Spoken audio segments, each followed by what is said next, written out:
preguntándoles preguntándoles a ustedes, y abrimos ahí los micrófonos de los que quieran participar, si me ayudan en asistencia, acerca de cuáles son algunas inquietudes o consultas que tuvieron en la clase anterior, en la sesión anterior. Recordemos que la sesión anterior trató sobre, primeramente, una breve introducción al mundo de la gestión de procesos. Vimos algunos conceptos, vimos cuáles eran esas estrategias del ciclo PDCA. ¿Recuerdan ustedes el PDCA? Iba desde la planificación, la acción, el desarrollo, la ejecución, hasta la retroalimentación. Y por ahí vimos en alguno de los videos algunos casos de éxito. Eh, Quisiera dedicarles estos 10 primeros minutos a las personas que tengan inquietudes del taller anterior, de la sesión anterior, de algunos conceptos, algunas herramientas que vimos, etcétera, y que no pudimos absolver por temas de tiempo.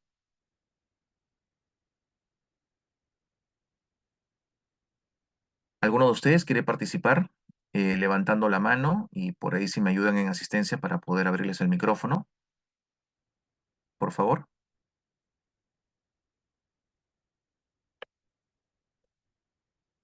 Johnny Farge. Muy bien. Adelante, Johnny, ahora que te den el acceso. Buenas noches, ingeniero. Buenas Buenas noches con noches. todos. Mi consulta es más que todo es de los cuatro, ¿no? Que sería PH. Bueno, yo lo tengo entendido que es como PHVA, ¿no? Que es planificar, hacer, verificar y actuar. Las ¿Cierto? siglas en español o en inglés, pero es lo mismo en realidad, es lo que tú dices. Ya, tenía una duda con respecto a, o sea, primero se planifica, luego de esos planes, digamos, se hacen unas proyecciones con objetivos y se tiene que cumplir esos objetivos, ¿no? Mediante, digamos, eh, project, ¿no? Mediante, digamos, un cuadro cronográfico del proyecto, si no me equivoco, ¿no? Donde tienes que establecer y verificar, pues, no más que todo, que todo se cumpla. Y si no me Así es. equivoco, hay, hay como un rango de evaluación que se puede hacer. Si no me equivoco, es el CPI y el SPI. Creo que tiene que ver con el presupuesto. Si es que no me, no me equivoco, tiene que ver algo con el presupuesto y si se está cumpliendo, digamos, tu proyección Sí, en en términos en ese punto. Ujú. Sí, respondiendo a tu pregunta, en términos generales, sí. Lo que pasa es que has mezclado varios términos que voy a intentar aclararlo. En primera, las siglas, el acrónimo en español o en inglés es lo mismo, pero partes desde una planificación. Planificas, ejecutas, supervisas y accionas o retroalimentas. Vale decir, yo planifico hacer algo, luego lo ejecuto, voy supervisando en el camino cómo me está yendo y para hacer las correcciones. Y por último, tengo un proceso de retroalimentación para saber si debo de seguir con esa ruta que he planificado o debo de corregir e, e implementar una nueva estrategia o una nueva planificación. Eso es en realidad, no es algo que se lo hayan inventado jalado de los cabellos, es algo, un proceso muy simple y muy lógico, ¿no? Cuando ustedes se levantan para ir al trabajo, para estudiar, ¿qué es lo primero que hacen? Bueno, en una secuencia lógica, pues se levantan, se, se duchan, se asean, mejor dicho, se cambian, toman un desayuno y luego planificadamente van viendo qué tanto tiempo les queda, si es que pueden tomar el bus de las esquinas, en el auto, en el taxi, o se van caminando, etcétera, etcétera. Ese es un proceso lógico y muy simple de planificar, ejecutar, hacer. En el mundo de la consultoría, se le añade una sigla más a este ciclo de Deming que debe perpetuar la mejora continua. En el mundo de la consultoría, por lo menos en lo que yo aprendí, le llamamos el PASER. PASER. ¿Qué significa PASER? Perdón, PASER. P de planificación, A de asignación, S de supervisión, E de ejecución y R de retroalimentación. Si ustedes le quitan la A de asignación, ahora les explico en qué consiste, prácticamente se transforma con siglas más, siglas menos en su lexicografía, se transforma en el PDSA o en el PHAB, etcétera, porque todo parte de una planificación y termina en una retroalimentación. La retroalimentación es ponerse a reflexionar qué es lo que funcionó de lo que planifiqué bien o mal. ¿Qué es lo que funcionó bien o qué es lo que funcionó mal? Tengo que comunicar esos errores y corregirlos. ¿Qué cosa es la A? Esa asignación. Esa asignación generalmente es la forma, se llama asignación de cuota de trabajo, vale decir, es cómo planificamos particularmente la asignación de la carga de trabajo. Muchos dan por hecho, por ejemplo, ese elemento, pero no es tanto así. Si ustedes fueran jefes o supervisores de un equipo de 10 personas y imaginemos que la cadena o la cadena de trabajo es codificar, transcribir formularios, por ejemplo, de solicitudes de crédito que la gente llena en los supermercados, lo llena en los centros comerciales, pone su nombre, pone su firma, pone su edad, su correo electrónico, lo pone todo a mano, ¿no es cierto? Bueno, eso hay que transcribirlo para ingresarlo a un sistema y eso se llama una solicitud de crédito, para que luego en el área de créditos puedan evaluar con los datos cuánto de crédito se le puede dar. Imagínense que ustedes sean los jefes o supervisores de 10 personas que todo el día y todo el tiempo están haciendo, vaciando esas solicitudes de crédito al sistema, a un módulo. Y digamos que en promedio les llegan 100 solicitudes diarias, ese es el promedio. Significa que si yo hago un simple cálculo, 100 entre 10 asistentes que tengo o 10 analistas, significa que cada uno debe tener una carga diaria de 10 solicitudes. Perfecto. ¿Y cómo distribuirían ustedes una carga de 150 solicitudes? Alguien va a decir, bueno, lo distribuye equitativamente. Si antes dividí 100 entre 10, ahora voy a dividir 150 entre 10. Perfecto. Sale un número entero. Equitativamente sale a 15 por cabeza. Muy bien. ¿Y qué pasa si no tuvieran 10? Si un día faltó una persona. ¿Cómo hacen para dividir 150 entre 9? Ya no me da un número entero, ¿no? No sé qué cifra saldrá, pero seguramente alguien va a tener que hacer un par de solicitudes más y alguien va a tener que hacer un par de solicitudes menos. ¿Bajo qué criterios ustedes asignan ese par de solicitudes de más a quién? ¿A Juanito, a Pedrito, a Pepito? ¿En base a qué criterios? ¿Criterios de productividad, criterios de confianza, porque este me cae bien, este lo hace más rápido, no necesariamente con la calidad, pero lo hace más rápido? ¿Bajo qué criterios creen ustedes que sería factible asignar una carga de trabajo para que al final del día yo tenga procesado en tiempo, correctamente y bajo la calidad que se exige esas 150 solicitudes con 9 personas, o con 8, o con 7, o con lo que sea? Bueno, existe toda una metodología, una filosofía, como para poder asignar cargas de trabajo. Y lo mismo se aplica cuando tienes líneas de montaje de producción. ¿Cómo asignas cargas equitativas a diferentes módulos de trabajo, máquinas? Cuando creo que uno de ustedes aquí en el equipo, me parece que trabaja en temas de comercialización de artículos de agroexportación. No sé si son espárragos o mangos, etcétera. Y eso pasa por líneas de montaje. No, no son montaje, perdón, líneas de corte, etcétera, donde van separando el tallo, donde van limpiando el mango, donde lo van seleccionando de acuerdo al color, peso, etcétera. Bueno, ¿cómo es que dan esa carga para que al final sea equitativo y sea eficiente esa línea de montaje, llamémoslo así, en este caso de formuladores de solicitudes? ¿No? No es tan simple como que dividir, tengo tantas solicitudes entre tantas personas, porque a veces estamos premiando la ineficiencia. Lo que yo quiero es que salga el trabajo a tiempo y completo y con la mayor calidad. Bueno, eso es el PACER. Planificas, asignas cargas de trabajo, supervisas, ejecutas y retroalimentas. La retroalimentación es otro elemento importantísimo. ¿Por qué? Porque implica identificar al momento de las reuniones semanales, por ejemplo, que tengo con el equipo de venta, no es solamente para machacarles el tema de las metas de venta. Las metas de venta ya están desde el primer día útil del mes. Si estamos el día 20 del mes, ¿por qué le voy a hacer recordar al vendedor que tiene que vender 1000 cuando él ya lo sabe de memoria? Lo que tengo que identificar en esas reuniones es en qué está fallando esa persona, ese vendedor, y por qué no está cumpliendo sus metas. No cumple sus metas porque no está ruteando, no está visitando, no está coberturando a sus clientes, porque le falta en su embudo comercial gestionar 2 o 3 etapas, porque no es ordenado en su base de datos, porque no hace las llamadas, porque no tiene técnicas de llamada, no domina el elevator speech, por ejemplo, el discurso del elevador, porque no sabe cómo manejar ciertas preguntas muy duras de parte del cliente, porque no conoce las características del producto, etcétera, etcétera, etcétera. Entonces, hacer planificadamente este ciclo desde la planificación hasta la acción o retroalimentación implica que hacemos ordenadamente todos los pasos. Algo que siempre me han preguntado los clientes es, entonces si cumplo ordenada, escolásticamente, mi PASER, mi PHAB, mi PDCA, como quieran llamarlo, si cumplo así paso por paso, significa que voy a incrementar ventas. No, señor. Esto no es que si cumplo estos pasos, tengo el éxito asegurado y la gloria. No, señor. Es al revés. Si usted no cumple y enreda los pasos, lo que va a tener es un fracaso rotundo. No necesariamente hacer los pasos van a darle el éxito adecuado. Solamente le asegura una alta probabilidad, más no el éxito, lamentablemente, porque siempre dependen de factores externos para cualquier tipo de problemática.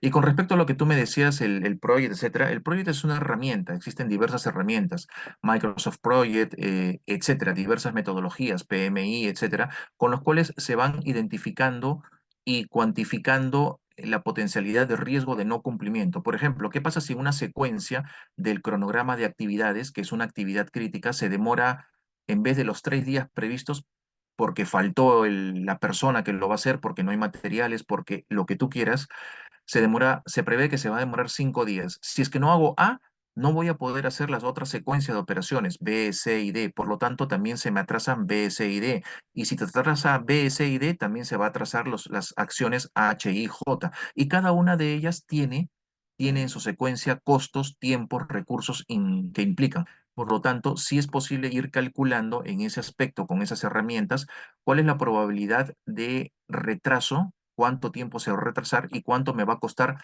en el proyecto ese retraso. Esta metodología de ese enfoque que se llama PMI generalmente se aplica para obras de infraestructura. Por ejemplo, cuando vas a hacer una carretera, vas a implementar tuberías, vas a construir un puente, toda la infraestructura civil, torres de alta tensión, etcétera, conlleva muchísimo eso, porque cada día o cada hora que pasa, si es que no se está haciendo esa actividad programada, implica muchísimo dinero y muy altas probabilidades de que el proyecto fracase. Al final, fracase en el sentido de que no se realizó a tiempo o con la calidad de vida y bajo los costos estimados. Bien, vamos con alguna otra pregunta, un par de preguntas más y cerramos esta parte. ¿Quién más quiere participar?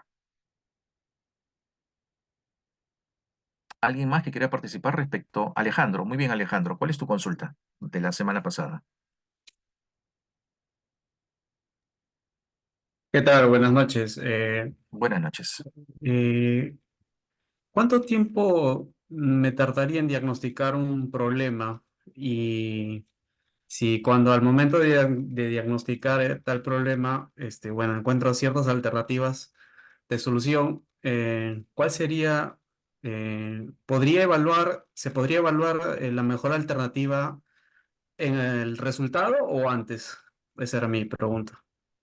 Bueno, para la primera parte, ¿cuánto tiempo es el óptimo para un proceso de diagnóstico? No existe un parámetro. Nadie te puede decir eso.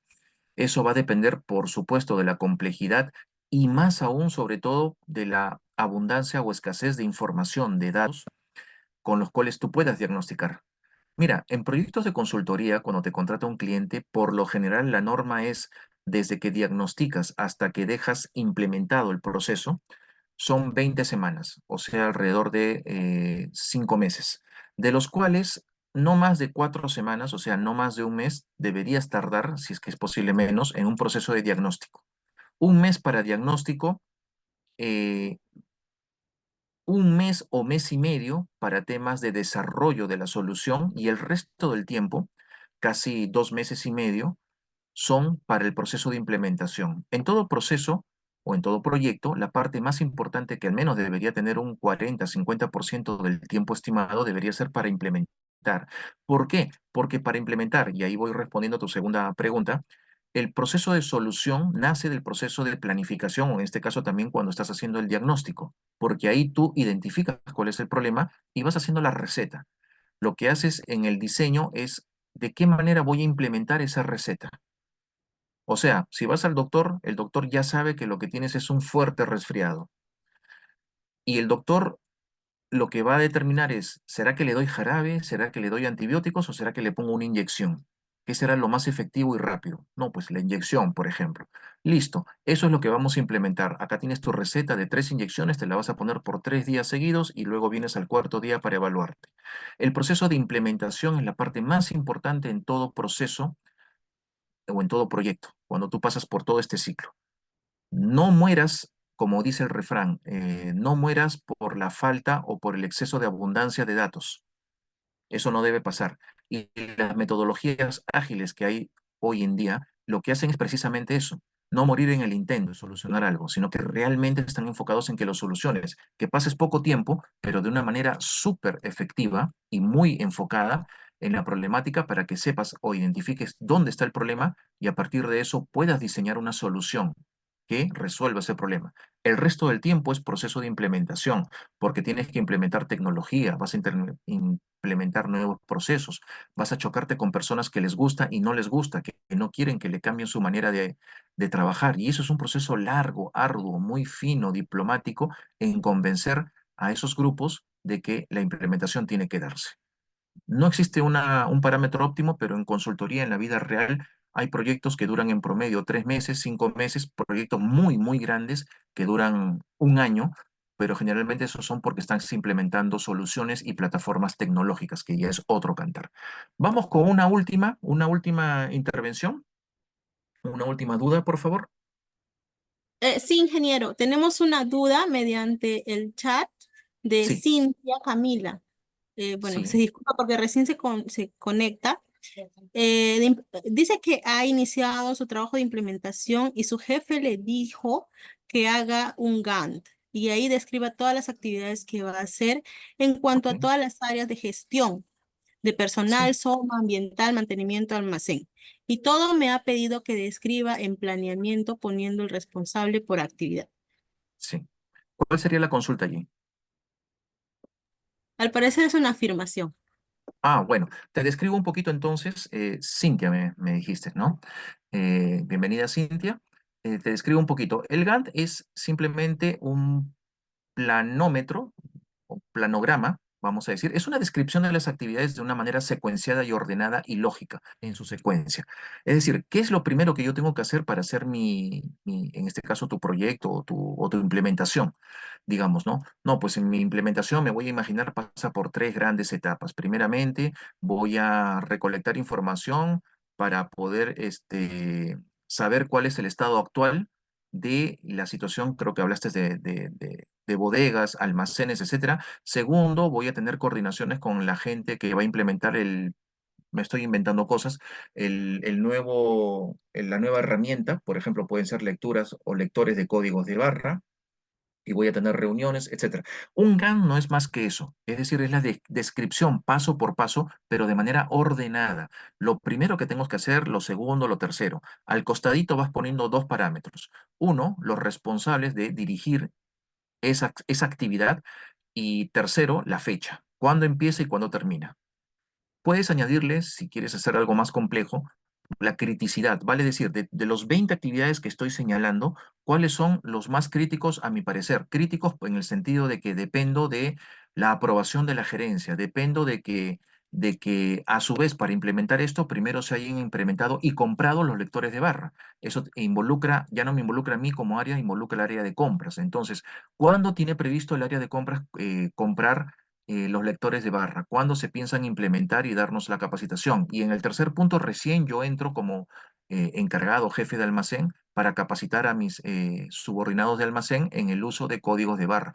Por allí en el medio tiene que haber una actividad en la cual implique cómo voy a codificar todos los insumos, todos los materiales, todo el equipo que tengo en bodega, porque voy a tener que etiquetar con un código de barra para que el lector pueda leerlo. Bueno, eso implica un desarrollo del sistema, etcétera, etcétera. Cuando vas ordenando ese orden de prioridades en tu cabeza y vas expresándolo en un GAN, lo que te van a salir es todas las actividades posibles con el máximo nivel de detalle posible y con los tiempos que tú estimas, que tienen que ser verificables con las otras áreas. Por ejemplo, yo no puedo decir de que los códigos lectores de barra lo van a comprar la próxima semana. Voy al área de compras y le digo, oye, ¿cuándo piensas comprar? ¿Cuándo piensas hacer esta inversión? Porque me urge para implementar mi proyecto.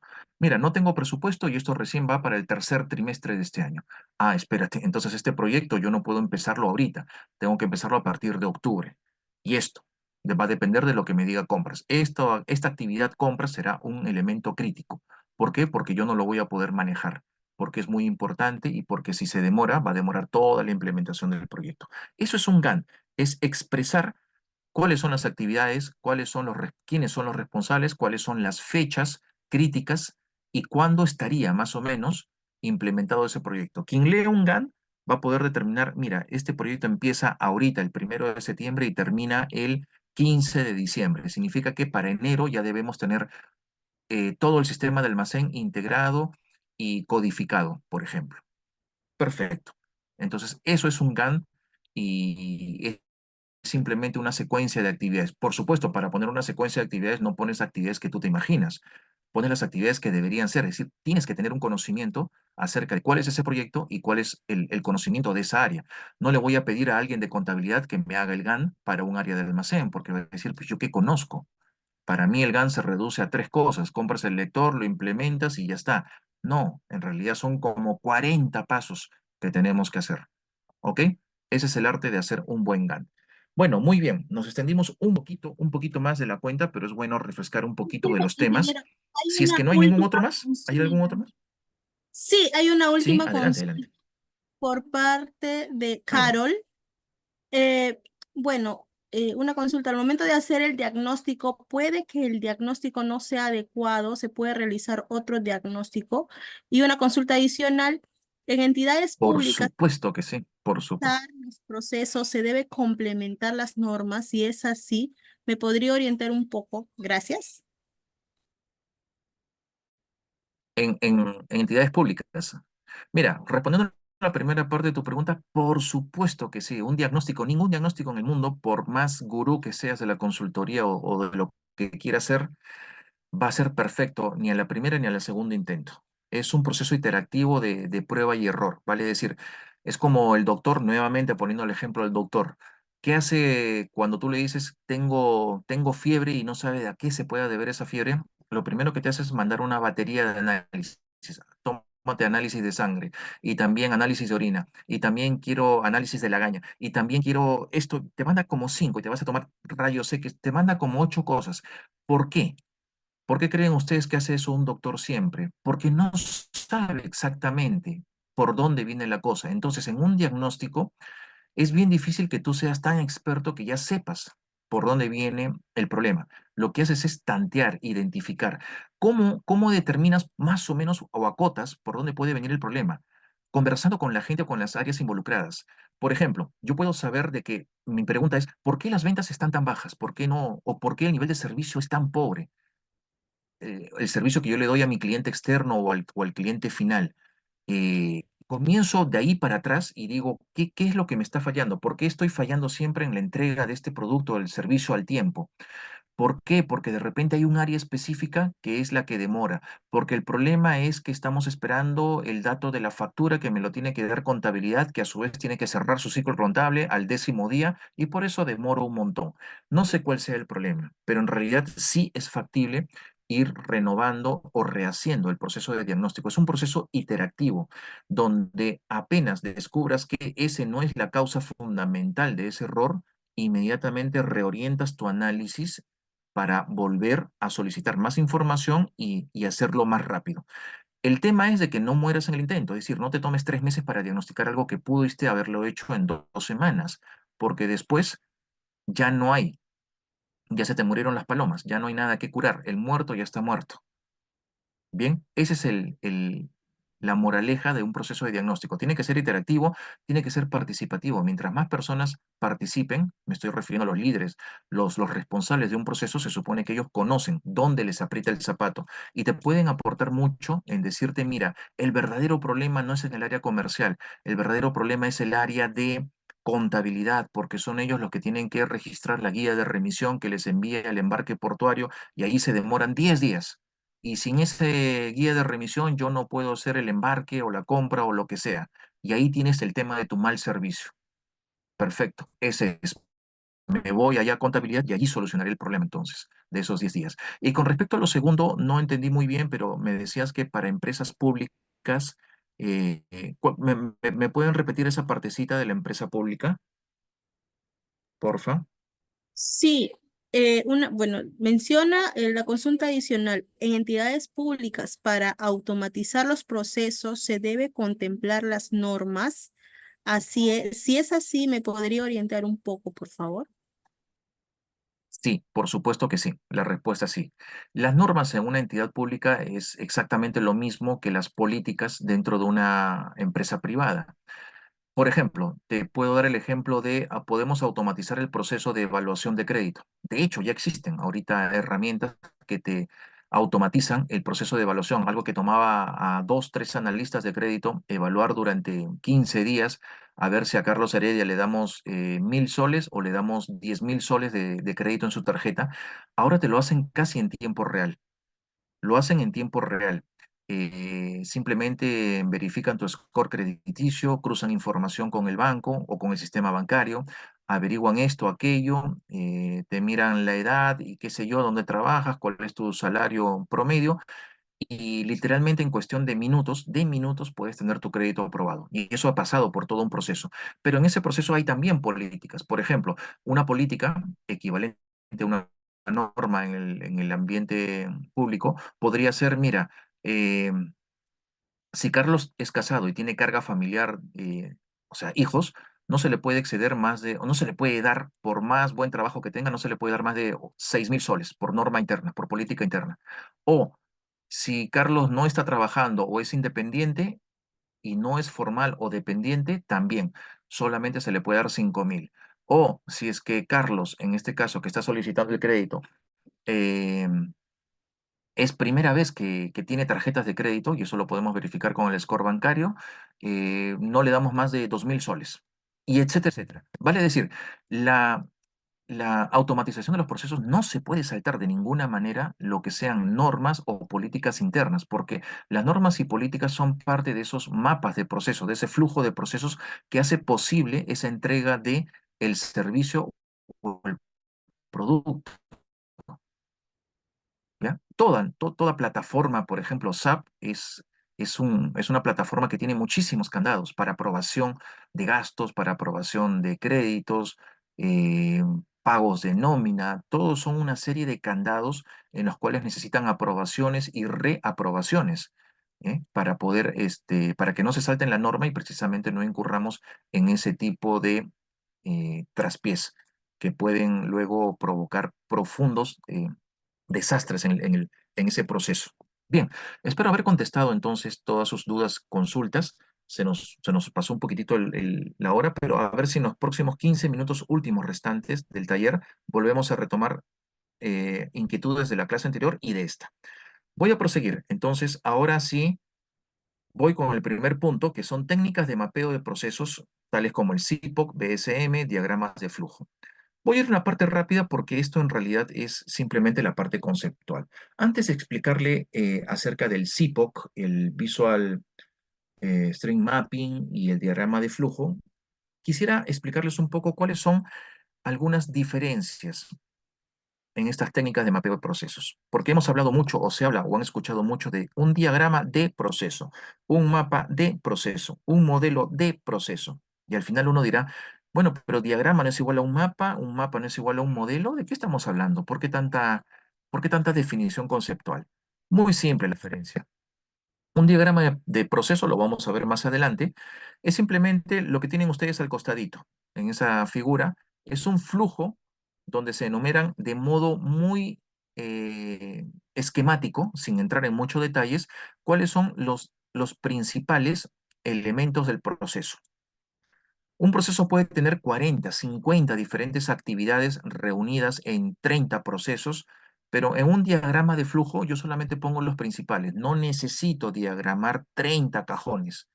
De repente con 5 me bastará. Ese es un diagrama de proceso. No entra mucho en detalles, pero sí a primera vista, a golpe de ojo, lo que me da es una visualización de cómo funciona esa área, ese proceso. Bien, el mapa del proceso sí, es el mismo flujo, pero a nivel mucho más detallado. Se amplía a través de información, de datos, cada uno de los componentes. Por ejemplo, imaginemos que estamos en un proceso de contratación en el área de recursos humanos. ¿Cuál es el proceso de contratación, de ingreso de nuevo personal? De repente, uno de los cajoncitos allí sea ingresar datos al módulo SAP de recursos humanos para que oficialmente el ingreso de esa persona como nuevo empleado en la compañía figure. Porque si no hacemos esto, esa persona al final de mes no va a recibir ningún salario, porque el sistema que paga el salario es también por SAP y va a buscar, oye, Carlos Heredia, dicen que ingresó el 1 de septiembre, pero acá no está, acá no le han dado de alta, nadie. No está ni su ficha, su registro, no está su DNI, no sabemos si a qué AFP aporta, no sabemos si es casado, con hijos, ni siquiera sabemos el cargo dónde trabaja. Nadie se tomó la molestia de registrarlo. Qué pena con Carlos, pero a fin de mes no va a recibir planilla, pues porque nadie lo registró. Ah, ese elemento de ingreso en la plataforma SAP de información para dar de alta al nuevo empleado debería ser un elemento crítico, un paso, un proceso específico dentro de ese mapa de procesos, que de repente en el diagrama del proceso o del flujo está solamente a nivel muy genérico. ¿Ven? Para eso me sirve el mapa del proceso. Y el modelo del proceso ahora sí es con mucha mayor precisión y orientado más hacia el negocio, involucra los recursos, vale decir, es el mismo diagrama o mapa a nivel más detallado, pero evaluando los recursos. Es lo que más adelante se compone como cuál va a ser mi modelo de negocios. ¿Dónde es, recuerden en el taller anterior, cuáles eran las diferencias de los modelos de negocios en sus procesos de un Amazon, de un Apple, etcétera? ¿Dónde incidía más? ¿En qué área? Uno incidía en Amazon, en la parte logística, mientras que Apple seguramente le ponía muchísimo dinero y muchísimo detalle a los procesos de marketing, a los procesos o al área de desarrollo, innovación, innovación tecnológica, etcétera. Bueno, eso es precisamente lo que luego se transforma en la definición de mi modelo de negocios. Bien, esas son algunas diferencias. Ahora, vamos a mencionar también, antes de entrar al CIPOC, etcétera, cuáles son las principales herramientas que ayudan a este mapeo de procesos. Algunos de ustedes ya lo conocen seguramente y otros habrán escuchado. El análisis FODA. Les preguntaría a cada uno de ustedes si conoce lo que es el FODA, pero como no hay tiempo, lo voy a mencionar rápidamente. Es el análisis o la herramienta más usada. Implica que es la fortaleza, oportunidad, debilidad y amenazas en una visión externa y interna que se hace a través de una reflexión de la empresa. Las fortalezas y las oportunidades son internas, las debilidades y amenazas son externas. Es decir, comienzo a mapear en qué soy fuerte, en qué soy débil y en qué podría mejorar para atenuar esas amenazas. ¿Qué tiene que ver un análisis FODA con un diagrama de flujo? Es que a través de un análisis FODA nosotros podemos identificar cuáles son esas áreas o procesos en los cuales eh, he identificado mis oportunidades o, por ejemplo, mis amenazas que yo debería reforzar dentro de mi estructura orgánica o dentro de mi proceso, dentro de mi mapa de procesos. Para eso me sirve hacer un análisis FODA. La reunión de lluvia de ideas, o conocido como también brainstorming, es simplemente la conjunción de las mentes, no solamente las más brillantes, es cualquiera. Reúnan ustedes, si ustedes quieren solucionar en su empresa los problemas de un área de almacén, no se les ocurra traer al gerente, porque el gerente sabe a grandes rasgos qué es lo que sucede en almacén. Tráiganse al bodeguero, tráiganse al camionero, tráiganse al asistente y a toda la gente de nivel C3 en el organigrama del área de almacén, que junto con el supervisor, y créanme que van a salir excelentes ideas de mejora. Cómo dejar el almacén más limpio, más eficiente, que no se pierdan, que no hayan mermas, etcétera. Vale decir, tiene que estar involucrado la gente que ve directamente ese proceso o esa área. Y simplemente es, como su nombre lo indica, una lluvia de ideas. No hay parámetros, no hay filtros. Es decir, dime, es como si yo le preguntara a un bodeguero, dime cuáles son las 3, 4, 5 cosas que tú ves como errores o como problemas más frecuentes en el área. Te va a decir, mira, la limpieza, no tengo carritos montacargas, los ayudantes lo único que hacen, no tienen capacitación para tratamiento de embalajes. Me falta material de embalajes, cinta scotch, etcétera. Y por eso que la mercadería merma o se pierde o se vence, etcétera, etcétera. Te va a comenzar a botar un montón de ideas de cosas prácticas. Eso es lo importante. Y eso precisamente es lo que yo tengo que retroalimentar en mi mapa de procesos, ponerlo en rojo y decirles, oye, aquí hay un problema. En almacén de bodegas podemos ahorrarnos $50.000 siempre y cuando hagamos estas tres cosas simples que me ha dicho el bodeguero. La metodología de 5W2H, que son los 5 why y los dos,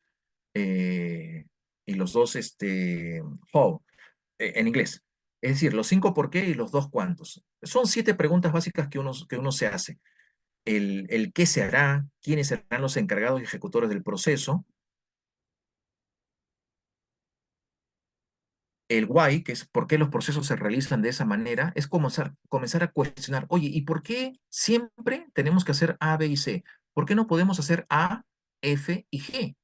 ¿Por qué siempre tenemos que hacerlo de esta manera? El dónde se hará, cuándo se hará, cómo se hará y cuánto nos costará. La metodología de los 5 por qué y los 2 cómo es también muy efectiva. La matriz GOOD es el acrónimo de identificar cuáles son las acciones puntualizadas o calificadas del 1 al 5 que ven por temas de cuál es la actividad o las actividades o los procesos que son o que revierten mayor gravedad por los riesgos que implica. ¿Cuáles son los urgentes? Vale decir, ¿qué actividades no van a poder esperar? ¿Cuáles son los que me dan una tendencia? Vale decir, si este proceso, en la pregunta anterior de la urgencia, si este proceso se tarda más de lo esperado, ¿cuál puede ser la tendencia? La tendencia es de que la implementación de esta herramienta o etcétera, de esta mejora, eh, empeore, pueda fracasar o no pasa nada.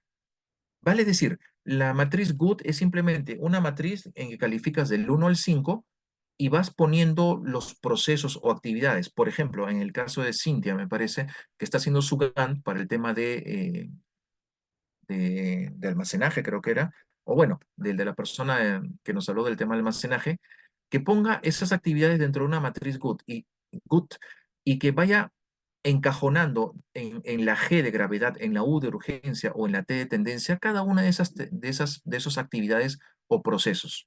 Y que las vaya calificando del 1 al 5. Es decir, esto es muy grave o relativamente grave. Esto es muy urgente o no es tan urgente. Va a provocar una tendencia favorable o desfavorable.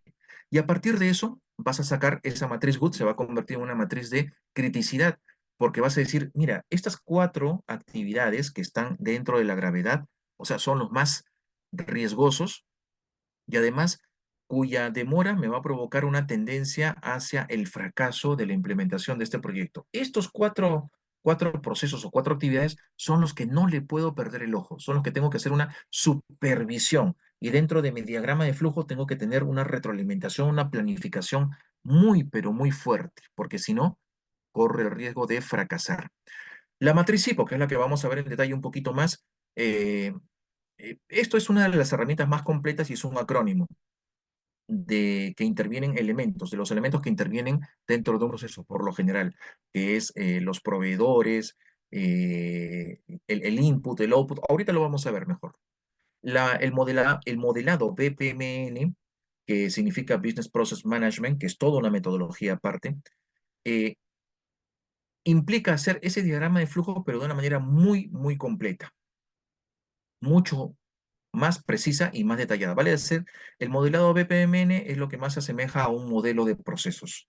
Es una metodología que implica o que dice, comienza diagramando, pero de manera muy detallada, incluyendo cuántos recursos, incluyendo los tiempos, cuánto te costará cada actividad, y a partir de eso vas a hacer un proceso de mejora, identificando cuáles son tus posibles cuellos de botella, etcétera, etcétera. El Value Stream Mapping, que también lo vamos a ver ahorita, es un mapa de flujo de valor, pero esto sí se aplica de una manera más estadística, generalmente a líneas de montaje o procesos industriales. El modelo ASIS, así significa el modelo tal cual está. Vale decir, tómale una foto a este proceso tal cual está, con todos sus errores, con todas sus taras, con todos sus defectos, y ponlo en un diagrama de flujo. Porque precisamente después del modelo ASIS, cuando lo criticas, sale el modelo 2B, el modelo deber ser. El ASIS es el modelo tal cual es. El 2B es el deber ser. Una vez que he criticado el modelo ASIS, mira, a este proceso ASIS le falta más planificación, le falta esta herramienta, le falta estos indicadores, le falta supervisión, le falta este control, le falta este reporte. Implementa todo eso, dibújalo en un diagrama, vuélvelo a dibujar y se transforma en un modelo 2B, un modelo de deber ser. Muy bien. Esos son Adicionalmente, alguna de las herramientas, existen en realidad muchísimas más, que me ayudan a mapear un proceso. Vamos a ver ahora específicamente el modelo CIPOC. El CIPOC es el acrónimo de Supply, en inglés, Supply, o sea, proveedor, Input, o sea, todos los elementos que ingresan para alimentar ese diagrama o ese proceso, el proceso en sí, el Output, vale decir qué es lo que sale después de esta cadena, y el cliente, vale decir para quién estamos haciendo algo. CIPOC es entonces proveedores, entradas, procesos, salida, clientes. Los proveedores son los que me entregan el material que luego entra, pasa por una caja negra que es el proceso, sale algo, un producto o un servicio y va dirigido a alguien, o a un cliente interno o a un cliente externo. Yo soy finanzas o contabilidad y la información que yo proceso va al área de ventas, porque con esa área, no sé, preparan el presupuesto de repente. O de repente, esta información es clave para la SUNAT. Preparo los informes para la SUNAT o preparo los informes para el directorio de los accionistas, que también es un cliente, es un stakeholder, los stockholders, etcétera. Bien, entonces CIPOC es una matriz, tal cual la ven allí, en la cual se va llenando. Por ejemplo, si estuviéramos mapeando el proceso de compras, en el proceso de compras, ¿quiénes podrían ser nuestros proveedores? Los proveedores no solamente son los proveedores físicos con RUC, los cuales nos entregan algo, ¿no? No solamente ellos. Se hace referencia en realidad a quién suministra aquello que yo voy a procesar. Como estoy hablando de un proceso de compras, para un proceso de compras pues necesito el que me va a surtir el producto. Pero también necesito como proveedor, por ejemplo, al área comercial. ¿Qué tiene que ver el área comercial como un proveedor? Porque yo compro de acuerdo a la proyección de demanda que tiene el área comercial. Por lo tanto, el área comercial, a través de un documento que se llama proyección de demanda, es un documento importante para mí en los cuales el área comercial se transforma en un proveedor. Exactamente qué cosa es lo que me están dando como entrada el área comercial. Me está dando el documento proyección de demanda. En la proyección de demanda me dice que van a vender lo que sea, 20 computadoras. Por lo tanto, yo tengo que tener todos los insumos, todo el equipo para fabricar o comprar en almacén y tener en almacén al menos las 20 computadoras. El proceso luego se realizará un proceso de compra que es una licitación con 3 postores en los cuales le pongo el precio máximo, hago la subasta inversa, etcétera, etcétera, y designo al proveedor de computadoras. La salida es cuando este señor me entrega la computadora y le ingreso a un almacén, y el cliente pues será el cliente final al quien yo le voy a vender, ¿no? Entonces ahí hemos graficado en cada uno de los cajones, en el proceso CIPOC, cómo sería un proceso de compras, por ejemplo. ¿De acuerdo? Yo no estoy viendo el chat, pero por ahí sin asistencia me ayudan. Si hay alguna pregunta que estén haciendo por el chat, me van avisando e inmediatamente las vamos contestando en el momento.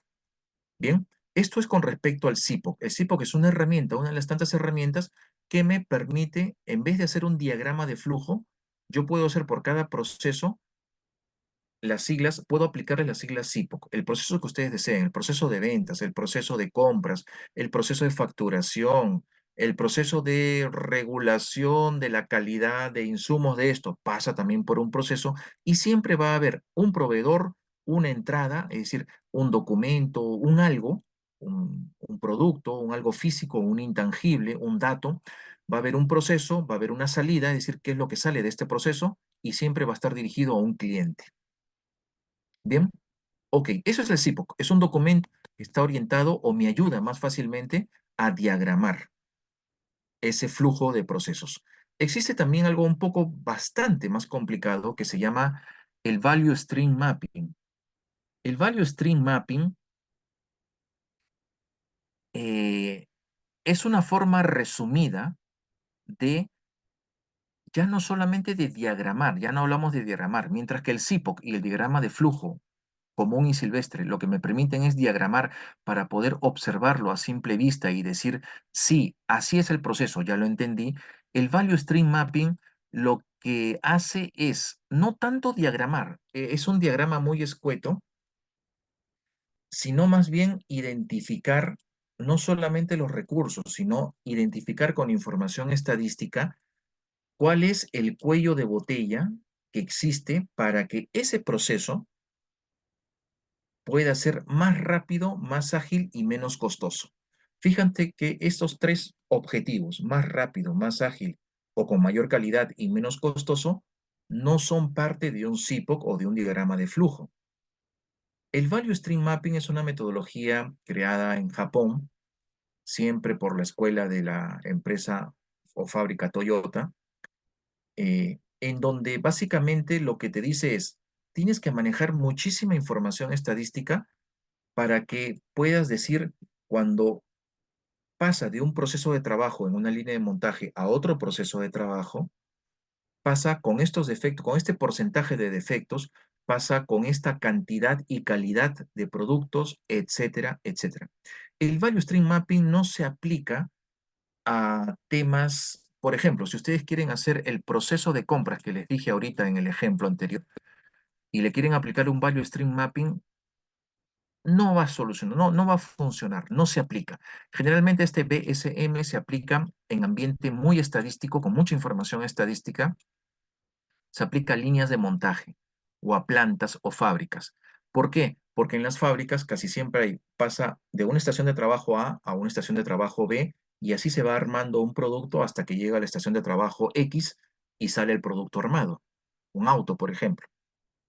Pero en cada estación de trabajo hay mermas, hay tiempos, hay calidad, hay exceso de recursos o falta de recursos, etcétera, etcétera, etcétera. Y lo que el Value Stream Mapping quiere es pegarle, disminuir esos tiempos sin perder calidad y con el menor costo posible. ¿Cuáles son los pasos para poder hacerlo? Bueno, seleccionar un producto o familia de productos a analizar, recolectar datos concernientes a este flujo de recursos. Esa es la parte importantísima. Recolectar datos. Tener a la mano, por ejemplo, cuántos minutos o cuántos segundos, etcétera, pasan de esta estación de trabajo acá estos tornillos. ¿Con qué calidad? ¿Qué porcentaje incurrimos en merma? ¿Qué porcentaje son observados? Etcétera, etcétera. Bien, mapeas tal como en ese gráfico, mapeas, etcétera. Y luego, lo que, lo que trata de identificar este Value Stream Mapping, y ahí está su riqueza, es cuáles son las actividades que crean valor y cuáles son las que no crean valor. Las que crean valor son siempre bajo la perspectiva del consumidor, del cliente, y aquellas que no crean valor son de siempre también desde la perspectiva del cliente en cuanto a productos o servicios. Estas actividades generadoras de valor se pueden a su vez, o no generadoras de valor, se pueden a su vez dividir en dos. Hay actividades que no crean valor, que son evitables, y hay otras que son inevitables. Vale decir, aquellas actividades que crea o genera valor son las que el cliente percibe que, que le ayudan, que valora. Por ejemplo, em, si yo les digo que fabrico tijeras y les digo que el, el- vendo tijeras em, que, que a su vez se pueden transformar en un destornillador, ¿ustedes creen que eso pueda añadirle valor a mi cliente final? Habrá muchas personas que digan, sí, qué interesante, qué bonito que una tijera también la puedo utilizar como destornillador, pero estoy casi seguro de que en el 99% de los casos, el que compra tijeras es porque quiere usarla como tijera, no como destornillador. Por lo tanto, si yo para hacer una tijera que se transforma en destornillador le estoy añadiendo varios componentes que incrementan el costo, no le estoy añadiendo valor. El cliente lo que quiere es una tijera para cortar papel, para cortarse las uñas, una tijera para cortar el cabello, para cortar, no para desarmar. Punto. No me creaste valor. Es innecesario. Algo que, por ejemplo, se me ocurre como ejemplo. Ustedes cuando compran pizza, los que compran pizza, en las pizzas, bueno, por lo menos en la de Papa John's, no sé en las otras, pero siempre viene en la caja dos cositas, cualquiera que sea el sabor de la pizza.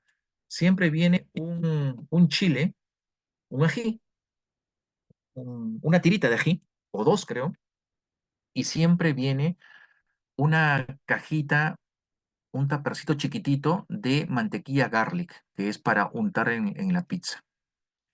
Yo no sé cuánto cueste poner el ajicito, el chile y la mantequillita. Seguro han de costar varios soles. Si una pizza cuesta 30 soles, seguro que esas dos cositas valdrán pues 5 o 6 soles.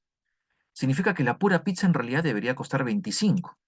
Pero como a mí, como cliente o como consumidor, no me dan a escoger si es que quiero con chile o sin chile, porque a mí no me interesa, no me gusta el picante y tampoco le echo esa bendita mantequilla a a mi pizza, para mí es absolutamente carente de valor. Nuevamente, habrá personas que sí lo valoren. Yo en lo particular no, pero debería haber la opción de preguntar, mira, si la quieres con chile y mantequilla, te cuesta 30, pero si no, te la dejo a 25, sin chile y mantequilla. Depende de tu preferencia. Eso sí me crearía, esa propuesta sí me crearía valor, porque me interesa. A su vez, ¿cuáles son las actividades no creadoras de valor, pero que es inevitable? Es inevitable que, por ejemplo, le pongan en la pizza ese separador de pizza, ese redondel de plastiquito, no me añade valor, ¿no? Porque al final no me interesa si los pedacitos, yo al final voy a agarrar la pizza, la voy a arrancar y no me interesa que esté perfectamente partida. Por lo tanto, ese aparatito que es un plastiquito redondito que permite la separación de las tajadas, para mí es una actividad o un implemento que es inevitable, porque si no la pizza vendría toda pegoteada, pero por lo general no me crea valor. ¿Qué es lo que sí me crea valor en la pizza en este ejemplo? Eh, que venga en un envase de cartón, porque de otro lado sería, pues, vendría frío. Entonces, el Visual String Mapping lo que hace es identificar a través de este análisis estadístico cuáles son esas actividades que crean valor potencialmente para el cliente, cuáles son las actividades que no crean valor, pero que pueden ser o que son inevitables, y cuáles son las que sí son evitables. De repente sí es evitable el caso del chile y la mantequilla garlic. Vamos a preguntar de ahora en adelante cada vez que alguien haga un pedido si el cliente quiere o no quiere esto, porque dependiendo de eso el precio va a variar. Y eso sí es. No me está creando valor, pero se transforma en una propuesta creadora de valor porque ahora me está dando una opción. Básicamente el Value Stream Mapping entonces es un análisis bastante más denso, pesado, de a grosso modo cuál es ese gran proceso que queremos analizar, pero sobre todo es el análisis estadístico. Toda esta parte de atrás que ven ustedes que es muy difícil y complejo de analizarlo porque tiene que ver más que todo y se aplica grandemente en líneas de montaje y ambientes de producción. No pretendan utilizar un Value Stream Mapping para analizar dónde está la problemática de mi proceso de facturación, por ejemplo, o de compras, porque se van a romper la cabeza y no van a llegar a ningún sitio. No es una herramienta para ese tipo de cosas. Para eso, hagan lo típico, el diagrama de flujo. Y el diagrama de flujo es lo que presentamos acá. Ya lo habíamos dicho, el diagrama de flujo es simplemente una secuencia ordenada de A, B, C, etcétera, de descripción de un proceso. De A pasa a B, aquí, etcétera. Y hay una serie de elementos para su construcción. Vale decir, una serie de iconos que se utilizan. Por ejemplo, la flecha que me une, o es una flecha, un conector se le llama. Este segundo de acá, que es cajoncito medio en rombo, se utiliza para el inicio o fin de un proceso. El cajoncito típico que indica una actividad o un proceso. Este rombo es una bifurcación, es decir, es una decisión de dos opciones, sí o no. Por ejemplo, ¿qué pasa si el producto, imaginemos que estamos diagramando y decimos, el departamento de calidad evalúa el producto para que pase al almacén? Ponemos el rombo y decir, eh, ¿aprueba la evaluación o no la aprueba? Si no la aprueba, ese producto se devuelve al proveedor y se le pide cambio. Si sí la aprueba, pasa directamente a ingresarse al almacén. Para eso me sirve el rombo. Este otro de acá, medio romboide, implica entradas y salidas de procesos. Esto de acá implica documentos. En cada proceso, por ejemplo, pueden haber documentos asignados. En ese ejemplo que le estoy poniendo de la evaluación de la calidad de ese producto, si va al almacén o si lo devuelvo, tiene que haber una constancia en ese ejemplo del proceso de evaluación. Vale decir, ¿qué es lo que estoy rechazando? Porque eso se lo voy a mostrar al proveedor y queda registrado en el file del proveedor. Entonces, allí adjuntaré en ese diagrama, debajo del cajón adjuntaré este icono, el de acá, con el documento, y el documento se llamará seguramente documento de resultados de evaluación. Y en fin, eh, este círculo que también implica como una especie de enlace o conector, va a decir, va del proceso A. Generalmente cuando se te acaba la hoja o el espacio, vas de A hacia el otro proceso. Por ejemplo, acá lo tienen, ¿no? Pasa del proceso 1, comienza el proceso 1, termina el proceso 2, comienza el proceso 2, termina la secuencia. Aquí están la bifurcación, siempre es un sí o no, etcétera. Mayormente los más usados son los tres primeros, los cuatro primeros. El conector, el inicio, el cajón que me indica el proceso y el rombo. Ese es por lo general lo más usado. Bien, vamos avanzando.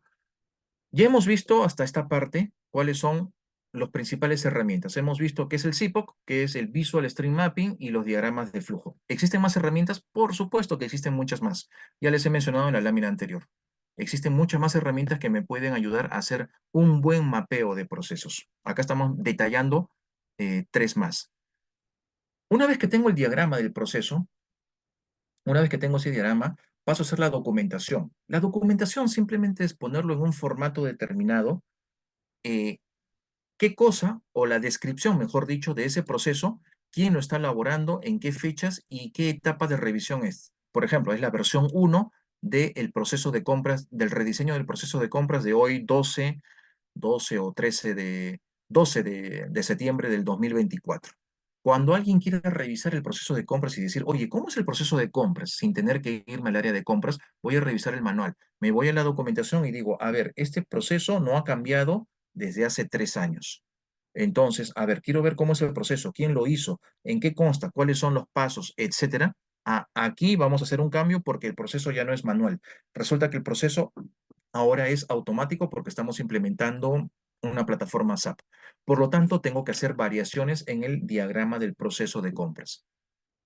Para eso me sirve la documentación, porque elimina errores, me reduce el tiempo o la optimización para conocer ese proceso, me mejora la comunicación, así todos saben cómo hacer ese proceso, etc. La documentación es simplemente eso, en un formato típico que tenga por lo menos o que cumpla estos elementos. Determinar el alcance, los límites, determinar las entradas y salidas, identificar los pasos, asignar roles, crear un diagrama del proceso, indicar las excepciones y poner a prueba el proceso. Por eso que se pone proceso tal, diseñado en tal fecha, versión 1. Puede ser que un mes después sea la versión 2, la versión 3, y uno a través de la lectura de ese documento puede identificar dónde está en qué cosa fue lo que modificaron de la versión 2 a la versión 1. Aquí, en el paso 5. Fíjate, esto es lo que cambió. Muy bien, y ahora vamos a volver a cambiarlo porque ahora resulta que el proceso es, a su vez, eh, ahora más automático. Muy bien. Vamos a hacer este taller práctico. Voy a pedir que los que quieran participar les abran el micrófono, porque vamos a hacer un ejemplo rápido de un diagnóstico de un proceso real y una detección de ineficiencias. Vale decir, el caso es el siguiente. Vamos a determinar un diagrama de flujo del proceso de compra de materiales de insumo para fabricación de materiales de planta, de cualquier material, o de cualquier producto más bien, ¿no? Desde su presupuesto hasta la entrada del insumo en almacén. Recuerden, vamos a hacer un diagrama de flujo y ustedes me van a ayudar del proceso de compras de materiales, de cualquier cosa, de cualquier material, desde el presupuesto hasta que ese insumo o ese material ingresa al almacén. Comienza la planificación y termina cuando se adentra al almacén. Se les pide, por favor, identificar los principales procesos según el PDCA. ¿Recuerdan el taller anterior? Planificación, ejecución, evaluación, acción. Desarrollar un diagrama de flujo simple, identificar las principales áreas de oportunidad, identificar los procesos que consideren críticos y qué acciones de mejora implementaría para controlar los siguientes elementos, lo que son mermas y robos, el sobrestock y el faltante de la producción. ¿De acuerdo? Bien. Pero lo vamos a hacer de la siguiente manera. Yo aquí les estoy presentando una especie de diagrama de flujo en blanco. Bueno, simplemente dice proceso 1, proceso 1. Y ahí sí les pido por favor su intervención, que ustedes me ayuden. Ustedes me van a ayudar ahorita a llenar este diagrama. Recuerden nuevamente. Tenemos que graficar, ayúdenme ustedes a graficar el diagrama de flujo de proceso de compras. Quiero dedicarle a esto 15 minutos para que los últimos 15 minutos sean de preguntas y respuestas. Perdón, de preguntas acerca del taller. Bien, comenzamos abriendo el micrófono. Tengo el proceso 1. ¿Cuál creen ustedes que debería ser el primer paso dentro del proceso de compras? Imagínense ustedes, o los que trabajan en un área de compras y bodegas, a ver si nos van comentando. Desde el presupuesto hasta que el equipo o la materia prima ingresa al almacén. ¿Qué debería ser lo primero que yo debería poner acá? Por favor, abran micrófonos y los que quieran participar para hacerlo ágil.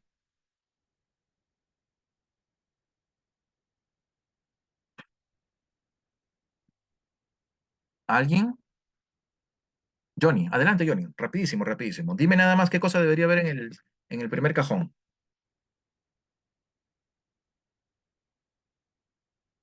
Aló, aló. Bien, se preparan las otras dos personas también que están levantando la mano. Adelante, Johnny. Johnny, Johnny, adelante.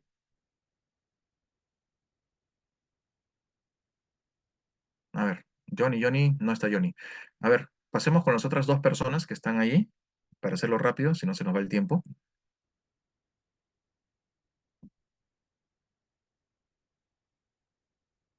A ver si me ayudan en asistencia. ¿Le abrieron el micrófono a Johnny?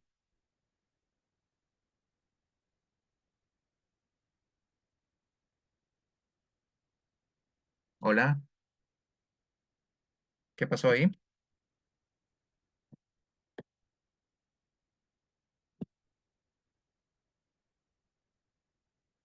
A ver, ¿qué pasó con las intervenciones? No se puede activar el micrófono. No tengo permiso para usar el micrófono. Bueno, ¿qué pasó, asistencia? Si me pueden ayudar, por favor. Asistencia, ¿me pueden ayudar, por favor, abriendo los micrófonos de las personas que quieren participar? Sí, profesor, está Ah, activado el de yo, del Loisi. ya. A ver, de quien esté activado, por favor, si puede intervenir, y dígame, ¿qué cosa se supone? Quiero diagramar el proceso de compras. ¿Cuál es el primer paso? ¿Qué es lo primero que debo de poner aquí? Puede ser la cotización de los productos. Yo la voy a ir poniendo, no, no voy a hacer ningún filtro. Cotización de productos, me dices, ¿no? Sí, Muy bien, perfecto. Permíteme. Cotización de productos. Ok, otra persona más. ¿Cuál es el segundo, el segundo cajón? Perfecto, hemos cotizado productos. ¿Qué más? Denle una secuencia lógica a esto. ¿Qué más? ¿Quién más? Una Eh, coordinación con los proveedores. Coordinación con los proveedores. Perfecto. El tercero. No necesariamente tiene que ser estas 10 cajones, ¿eh? Ustedes me dicen dónde acaba. ¿Qué más? Coticé, coordiné. ¿Qué más? Obtener la mejor oferta. Obtener la mejor oferta. Muy bien. ¿Qué más? ¿Algo más? ¿O de ahí ya tengo todo el proceso de compras? No, después analizar cómo va a ir el trámite del pedido. Análisis de trámite de pedido. Ujú. Perfecto. Otra persona, ¿qué más? ¿Qué paso sigue? Denle una secuencia lógica. No, no, no me digan cosas por azar. Denme una secuencia lógica. ¿Qué más? Cotizamos, coordinamos, obtuvimos, analizamos. ¿Qué más? Realizar la solicitud de pedido o la solicitud de compra. Ok.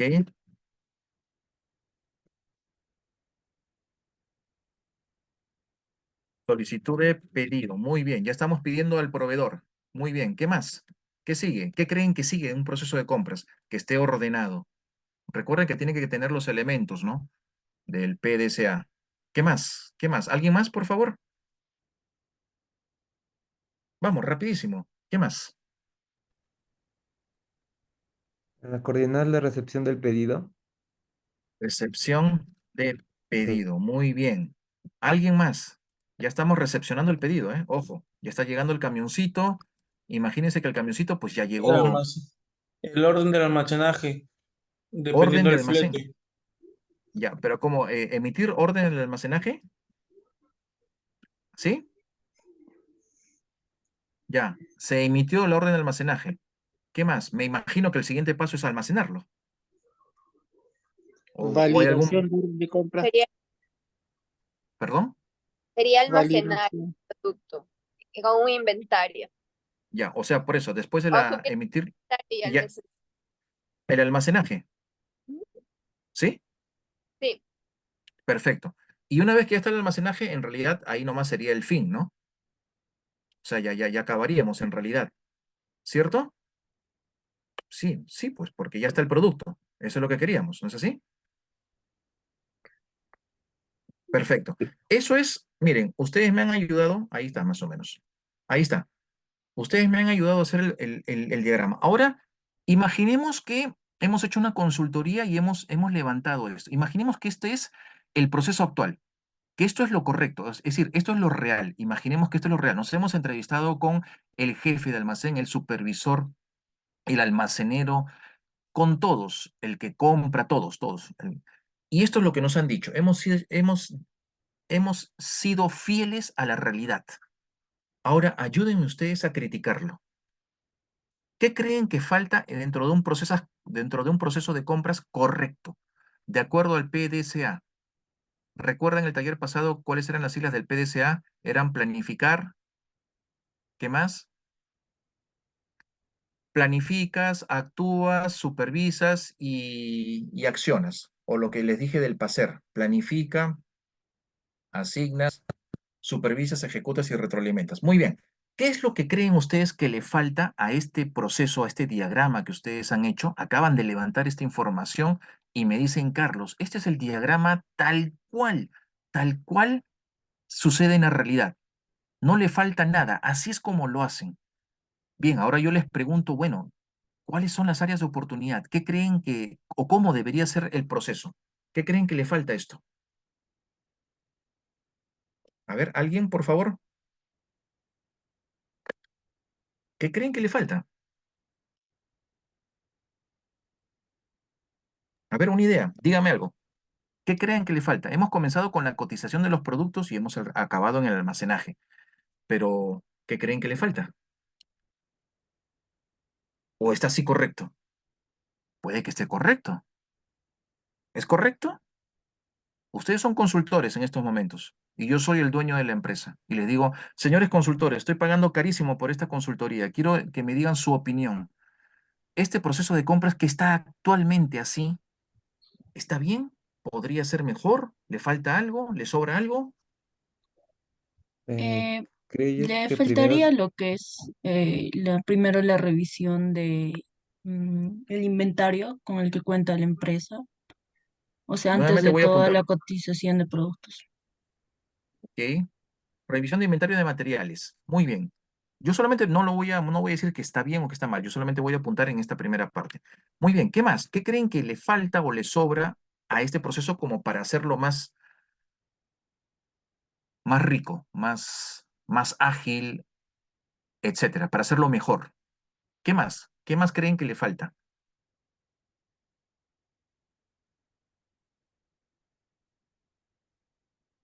A ver, dígame dos cosas más para apuntarlas, porque también se nos va a ir el tiempo. Dígame dos cosas más que crean ustedes que les falta. Cristian, el micrófono es tuyo.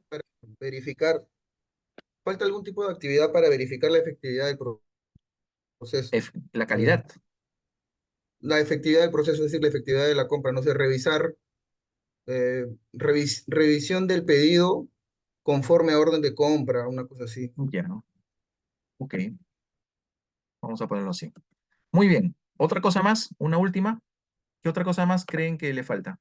O que debería contener este flujo y no lo tiene. Una más y cerramos, a ver.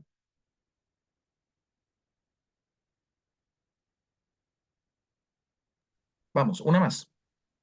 Al recepcionar los pedidos se debe de identificar se debería de realizar una inspección de la calidad de los productos recepcionados. Muy bien, cerramos con eso. Identificar calidad de productos recepcionados. Listo. Vamos a imaginar que ya está. Esta es nuestra recomendación. Señor director de empresas, lo que a su proceso, lo que a su flujo le falta es revisar los inventarios de materiales, una verificación de efectividad del proceso mismo de compra e identificar la calidad de productos recepcionados. Seguramente que si seguimos con este ejercicio, podríamos ponerle 20 cosas más. Yo les voy a decir qué cosa, bajo mi experiencia, es lo que le falta. Les dije que teníamos que enfocar esto bajo la óptica del PDCA, o sea, bajo un proceso de mejora continua desde la planificación hasta que el producto entra en almacén, y también incluir cosas que me eviten los temas de merma, sobrestock, etc. En la parte de planificación, la planificación básico, en este caso, cuando hablamos de un proceso de compras, es saber cuánto y qué voy a comprar. En realidad, cuánto, qué y en qué tiempo necesito comprar lo que debo de comprar. Por lo tanto, un punto inicial que debió haber estado por acá, mucho antes de la cotización de los productos, es haber tenido una coordinación, ya sea si estoy hablando de una planta, con el área de ingeniería, con el área de producción, para preguntarle, oye, ¿tú planeas producir lo que sea, 20 equipos de estos? Y esos 20 equipos van a requerir 50 componentes que yo necesito comprártelos. ¿Cuándo planeas tú vender o producir esos 20 productos? Para yo a su vez planificar mis compras, porque resulta que las compras, algunas de ellas son productos nacionales y otras son importados, y los importados me van a tomar 3 semanas en llegar. Si tú me estás diciendo que los 20 productos los vas a vender el próximo mes, no llego, porque fíjate que esto no lo tengo en almacén. Otro elemento de planificación que debería estar acá, pero que más o menos lo dijeron acá en el primer punto de revisión de inventario de materiales, es una vez identificado cuáles son los materiales, en qué tiempo y en qué volumen, en qué volumen o unidades los necesito, es revisar si esos materiales los tengo en almacén o necesito comprarlos como compra interna o como importación y en cuánto tiempo los voy a poder tener en mi bodega. Ese es otro elemento importantísimo. El tercer elemento de planificación es, eso debería ser a través de un análisis. Yo como el departamento de compras debo de tener un stock mínimo a través de una serie de análisis de los productos que son críticos. Vale decir, lo que yo voy a comprar de esas 20 cosas que yo necesito comprar, ¿cuáles son los elementos críticos, los productos críticos que nunca me deben de faltar? Yo sé que tengo que comprar 20, pero en realidad yo debería comprar 30, 40, porque son tan críticos que si me falta, se paraliza toda la línea de producción. No me puedo dar ese lujo. Por lo tanto, yo debería haber identificado previamente cuáles son mis elementos o mis productos críticos que nunca deben de faltar. Observar mi indicador de rotación de inventarios, observar mi indicador de quiebre de inventarios para saber cuántos productos tengo y hasta máximo cuántos días de abastecimiento puedo tener yo con ese producto.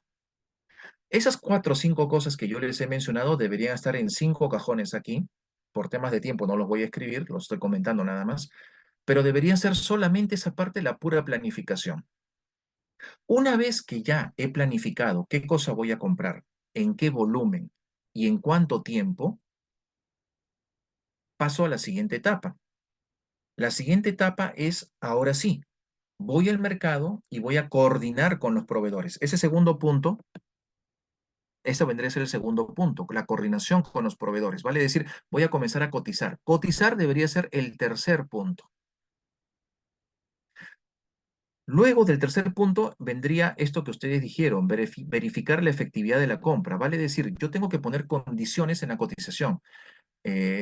Primeramente, que necesito que me asegure el proveedor de que los productos van a estar en la puerta de mi bodega en no más de 15 días. ¿Qué proveedores sí me pueden cumplir? ¿Qué proveedores no me van a poder cumplir? Mi precio máximo es esto. Me voy a ir a una subasta inversa. Voy a abastecerme a través de una logística muy eficiente, etcétera, etcétera. Y debo de manifestarles al proveedor cuáles son las características exactas del producto. Luego vendrá, por supuesto, el paso que ponen acá ustedes, obtener la mejor oferta. Vale decir, tengo que analizar este proceso. Voy a analizar cuál es mi mejor proveedor. De repente el mejor proveedor no necesariamente es el que me da el mejor precio, pero sí el que me da mejores condiciones de garantía, de calidad y de abastecimiento. El precio es un poco alto, pero puedo correr ese riesgo. O al revés, No me importa mucho el tema de abastecimiento porque ese producto lo puedo comprar casi que en la esquina. Me interesan más otras cosas como es el crédito que me da, etcétera, etcétera. Luego recién procederé a realizar la solicitud del pedido, etcétera. Y ya viene todo el proceso de verificación. Un elemento importantísimo que felizmente sí lo mencionaron acá es que en todo momento, antes de ingresar a bodega, tiene que haber un proceso de identificación de la calidad del producto. No solamente si el producto tiene la calidad, sino que corresponde a las características técnicas que yo he mandado a pedir, porque si no, eso no le va a servir a producción. Y producción me va a decir, pues devuélvelo. Gastaste plata por las puras porque con esto yo no puedo armar. No corresponde a las características técnicas. Ese es un elemento importantísimo. Y por último, ya el proceso de almacenaje. En cada uno de ellos deberíamos también haber mencionado los indicadores. Por ejemplo, en la etapa de planificación yo le puedo decir por lo menos dos indicadores primordiales. Uno es el sobrestock y otro es, bueno, tres en realidad. Sobrestock, quiebre de inventarios y criticidad de productos. En el proceso de coordinación con proveedores para obtener o para seleccionar el mejor proveedor, lo que tengo que medir es la rapidez, el lead time, el tiempo que me toma desde que coloco la orden para la licitación o la orden de compra hasta que el proveedor me puede abastecer. Un elemento importante es que el proveedor no se tome más tiempo porque no tengo tiempo para hacer la compra.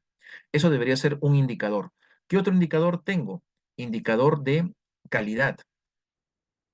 Vale decir, de todos los productos que he hecho la compra, ¿cuántos han pasado mi proceso de calidad para que puedan ingresar?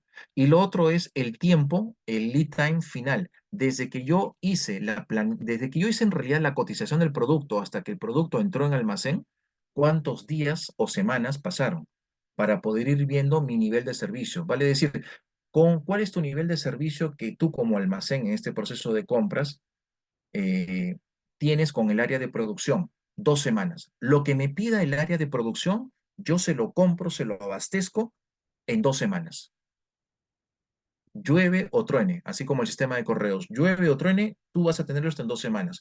Por lo tanto, eso le da la seguridad a el área de producción, a que cualquier cosa que ellos quieran producir, aunque tengan sobredemanda, yo como el área de almacén y compras, siempre voy a poder satisfacer ese objetivo, esa meta. Así es como se identifica y las áreas de oportunidad, siempre a la luz del ciclo de Deming, a través de la luz del PDCA, a través de la planificación. Es decir, ¿qué cajones hay aquí que no figuran o no pertenecen a lo que es la planificación?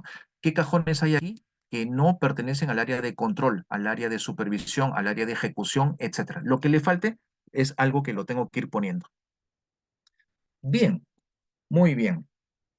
Esto es lo que hemos observado el día de hoy. Ha sido una parte rápida, pero ya un poquitito más aterrizado con este ejemplo a cómo utilizar una herramienta que es el diagrama de flujos para hacer un diagrama de un proceso y saber identificar qué cosa es lo que le falta siempre a la luz de el ciclo de planificación, ejecución, seguimiento, acción, etcétera, el ciclo del PDCA.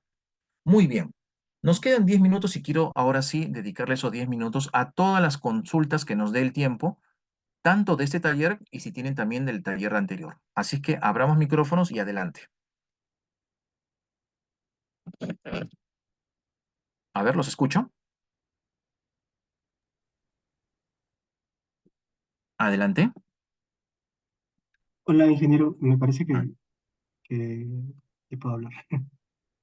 Una consulta. Para el sí, Value Stream Mapping, ¿es necesario haber hecho un estudio de tiempos antes? ¿O podemos lanzarnos, digamos, a hacerlo muy sin? probablemente, muy probablemente. No solamente de tiempos, sino también va a depender obviamente de lo que tú quieras mapear, ¿no? En algunos casos es relevante el tema del tiempo y en otros no, pero es toda la información estadística que te puedas imaginar. Por ejemplo, porcentajes de errores o de mermas, reprocesos, tiempos, cuánto dura el proceso de producción de una estación de trabajo A hasta la estación de trabajo B, etcétera. Toda la estadística que puedas manejar se utiliza en el Value Stream Mapping. La diferencia es, acá quiero acotar algo, no es que tengas que tener información precisa. La forma como se desarrolla un taller de Value Stream Mapping es con los encargados, los responsables de los procesos, que ellos tienen en la cabeza todos esos datos. No se necesita en absoluto que sea información fidedigna. Vale decir, si por ejemplo es necesario tener el porcentaje de mermas que hay de una estación de trabajo a la otra, no es necesario pedir o ingresarlo con decimales y el proceso de MERPAS como, por ejemplo, el promedio del último año. No, no, no. Es la cifra que tengas en la cabeza. Aproximadamente, ¿cómo te suenan las mermas que son? No, pues andan entre 7 y 8% del volumen total. Bueno, vamos a tomar un promedio así simple, rapidito nomás, 7,5, listo. Y lo vas apuntando en tu pizarra, 7,5. La agilidad con la que se hace un value stream mapping y la, y la moraleja es que no necesitas tener, no importa, no te voy a pedir exactamente con decimales una cifra verídica, es lo que tú tengas en la mente, en la cabeza, porque ese es el mejor aproximado, con eso se trabaja, porque al final lo que queremos es mejorar un proceso a partir de algo, de una cifra que no tiene que ser pues una foto de la realidad, simplemente es una cifra que exprese esa realidad. Esa es la riqueza del Value Stream Mapping. Adelante, ¿quién más? Está Jorge y cuatro más. Adelante, adelante. Hagámoslo rápido esto. Gracias, ingeniero. Adelante. Muy bien. A ti. ¿Quién más?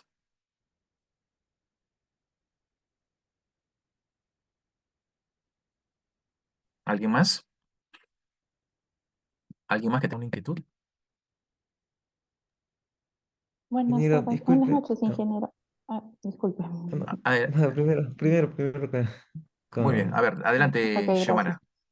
Buenas noches, ¿qué tal, ingeniero? Una consulta.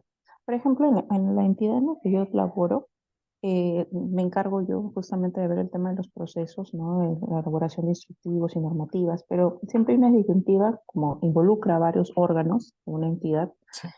si puede haber más de un dueño del proceso. ¿Y cómo puedo identificar, como se dice, cómo podría saber el porcentaje, o quizás yo lo estoy viendo mal, de responsabilidad que cada área que lo tendría en este caso? Ok, muy buena pregunta. No es que existan en realidad, para empezar, es imposible que exactamente hayan dos o más dueños, más de un dueño del proceso. Pueden haber procesos que son compartidos, algo así como que la mitad es tuya y la mitad es mía. Agarremos el mismo ejemplo que acabamos de hacer, de armar, el proceso de compras. El proceso de compras dije que parte en el proceso inicial de planificación, cómo planifica el comprador lo que tiene que comprar. Porque alguien, en este caso, por el área de producción o el área de ventas, le tiene que pasar un documento de proyección de ventas o proyección de producción. Entonces, el proceso de compras, si bien el acto de la compra le corresponde al comprador a un área diferente, a un área logística, tiene compartido ciertas responsabilidades. Si tú le quieres dar un peso, digamos, un 20% es responsabilidad de esta área de ventas o el área de producción y el 80% del área de compras. ¿Por qué? Porque todo nace de un área. Generalmente eso se resuelve, esa disyuntiva que tienes, Xiomara, se resuelve con una matriz de responsabilidades, en donde mapeas todas esas actividades y vas definiendo quién es el responsable principal, quién te define el input. El CIPOC, por ejemplo, te va a ayudar muchísimo, porque en el CIPOC te va a decir quién es tu proveedor, quién te da la información inicial y hacia quién va dirigida esa información. Por eso que el CIPOC es tan útil porque te permite identificar en un mismo proceso cuántos colaboradores de ese proceso intervienen.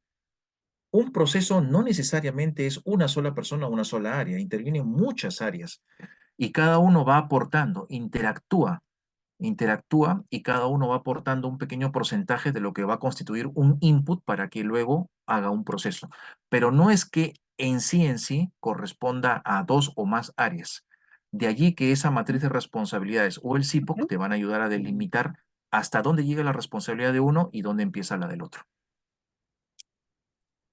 Ven que todo lo de esto antes propaganda, un montón de propaganda, me digo, ¿no? ¿Aló? Bien, ¿quién más?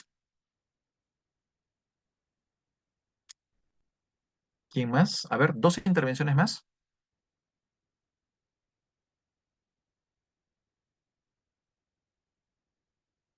Por ahí veo a Niel Solórzano. Hola, ¿qué tal? ¿Cómo le va, profesor? Muy buenas noches. Buenas noches, Niel.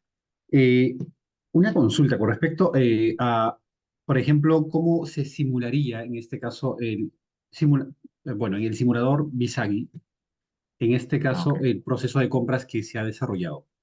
sí. El, ok, buena pregunta. El Visag es una herramienta al igual que el vicio, si lo conocen, aquellos que lo conozcan, es una herramienta que me ayuda en principio a mapear, a diagramar. ¿Ven esos cajoncitos que hicimos hace un ratito en el ejercicio? Estos cajoncitos de acá. Bueno, el Visage como el vicio, y finalmente hasta lo pueden hacer en un Excel con una PPT, tal como lo he hecho yo, primeramente me ayuda a diagramar. La ventaja del Visage es que me permite modelar. Como es un paquete informático, el Visagi me dice, mira, por ejemplo, eh, para el caso de compras, pues, ¿no? Vas a cotizar 50 productos, vale decir, voy a hacer 50 cotizaciones. El área de compras tiene que hacer 50. Dentro del proceso de cotizaciones, pones ahí en un cajoncito aparte, en el Visagi te pide cuántas cotizaciones, por ejemplo, cuántas cotizaciones se tienen que hacer. Es decir, cuántas veces vas a repetir este proceso. 50 veces. ¿Cuánto tiempo te toma por lo general? Es una, un dato que tú vas a ingresar a Visagi en este proceso de compras o de cotización.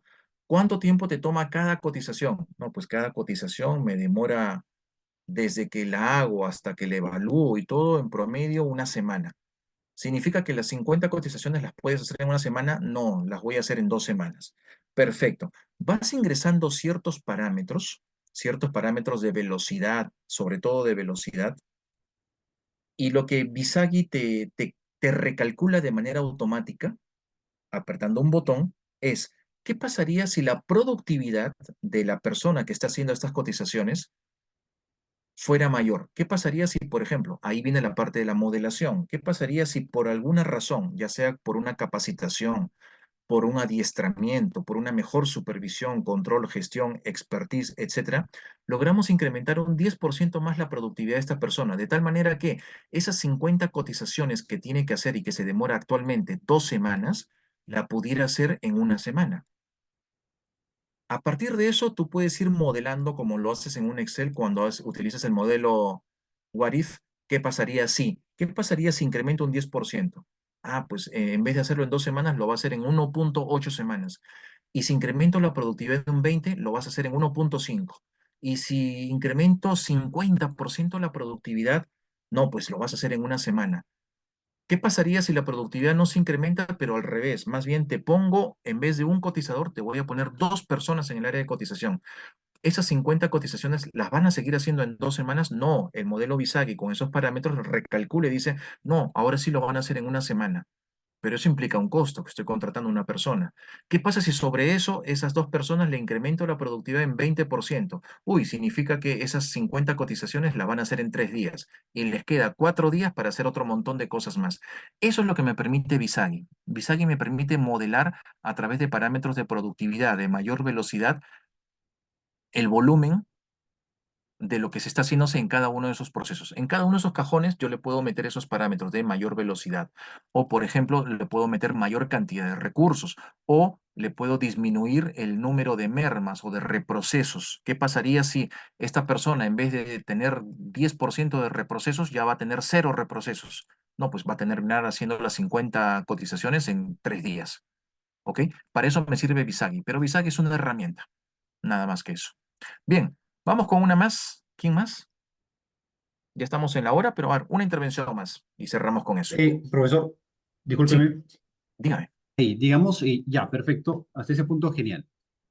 Ahora, digamos, hasta qué punto se puede llegar, digamos, a nivel de detalle cuando el proceso se realiza en segundos? Por ejemplo, atención en la ventanilla de un banco. Es un proceso, por ejemplo, si uno va a retirar dinero que va a tomar, pues, no sé, 30 segundos, que obviamente tiene varias actividades, ¿no? Claro. Eh, ¿Es recomendable, digamos, utilizar Visagi para esa simulación o se podría, digamos, utilizar otras herramientas? ¿Por qué? Lo que pasa es que haciendo un estudio, solamente, digamos, en ventanilla de un banco, hay mucha variabilidad en la toma de tiempos. Por Sí, diferentes motivos, ¿no?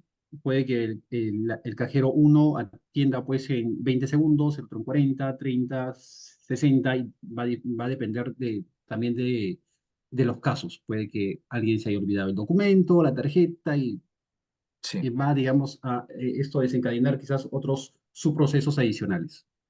sí. Cuando hay, digamos, la variabilidad es alta y cuando tenemos un proceso tan pequeño de 20, 30 segundos, o a veces quizás 15 segundos, si digamos se es muy eficiente, ¿qué herramientas es, digamos, recomendable utilizar para la simulación? Bien. ¿Puedes utilizar Visagi? Por supuesto que sí. Visagi, la parte de modelamiento es para actos repetitivos que toman ciertos volúmenes de tiempo y eso implica temas de productividad o temas de reproceso, que es la antítesis, ¿no? Ahora, yendo a tu caso específico, por supuesto, no importa si toman segundos, minutos u horas, igual puedes aplicar Visagi como herramienta y como teoría, todo tema teoría de colas, por ejemplo, o una simple toma de tiempo. Lo que tienes que más bien detallar en ese proceso de análisis es cuáles son los tipos de trámites que está atendiendo cada una de las personas en esa plataforma, en ventanilla, porque eso es lo que va a explicar el tiempo. No es lo mismo ir a ventanilla a sacar dinero que, como tú dices, allí sí puede tomar no más de 1 minuto o 30 segundos, que ir, por ejemplo, a canjear o a cambiar un cheque de viajero, que ir a reclamar una tarjeta, la activación de una tarjeta, que ir a hacer una compra de dólares para luego hacer una transferencia a la mitad y la otra mitad estoy haciendo un abono en la cuenta con es decir, ¿qué tan complicados son los tipos de trámites? Lo primero que tendrías que tener o tenerse es un menú de los trámites que atienden cada uno de los cajeros y tomar las tomas, hacer las tomas de tiempo de acuerdo a ese menú de opciones, de acuerdo a ese menú de trámites, para identificar qué tipo de trámites son los que toman más tiempo. No puedo medir y equiparar al cajero A y al cajero B solamente por el tiempo que toman. Este cajero por cliente se demora 3 minutos y este otro cajero se demora 10 minutos. ¿Por qué? Porque resulta que al cajero A le están cayendo trámites complejos, que por su naturaleza lo mínimo es pues 5 minutos, porque el señor tiene que ir a pedir aprobación, porque tiene que ingresar un código y tiene que verificar esto y en realidad es complicado el trámite. No es lo mismo que ir y sacar dinero de la ventanilla. Entonces, son trámites distintos. Lo que tú me dices, Visagi, por supuesto que lo puedes utilizar, pero ese Visagi tendría que partirse, tendrías que tener por lo menos 3 Visagi. En tu diagrama de flujo, tendrías que tener en alguna parte del proceso una bifurcación, un rombo que te diga, tipo de proceso es retiro de dinero, si es sí, sigue este proceso, si es no, volver a preguntar. Tipo de trámite es, no lo sé, un cobro de cheques de viajeros, sí, va por acá. Tipo de trámites, documentación de pago de letra hipotecaria, sí, va por acá, es un trámite denso. Esto mejor hasta derivarlo a plataforma, no lo atiendo en ventanilla. ¿Por qué? Porque se origina un cuello de botella.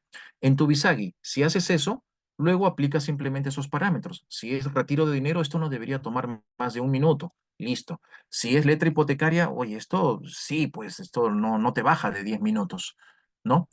Lo puedes hacer en Visagi, por supuesto. Puedes hacer una simple toma de tiempo por tipo de trámite también. Aplica teoría de colas, etcétera, etcétera. Las herramientas, o sea, no es un problema de herramientas, es un problema del enfoque de análisis que quieras hacer allí. Perfecto, ¿Ok? muchas gracias, muy amable. Muy bien. Son 9:05. Si quieren, nos quedamos 5 minutos más. Por mi parte, no hay problema, pero les pregunto a ustedes y vemos un par de consultas más, si desean, y si no, lo dejamos para la próxima sesión, como ustedes gusten. Sí, profesor. Buenas noches, ingeniero. Sí, Buenas noches con Carol, todos. Quería hacer una consultita, hacer una consulta dígame. rápida.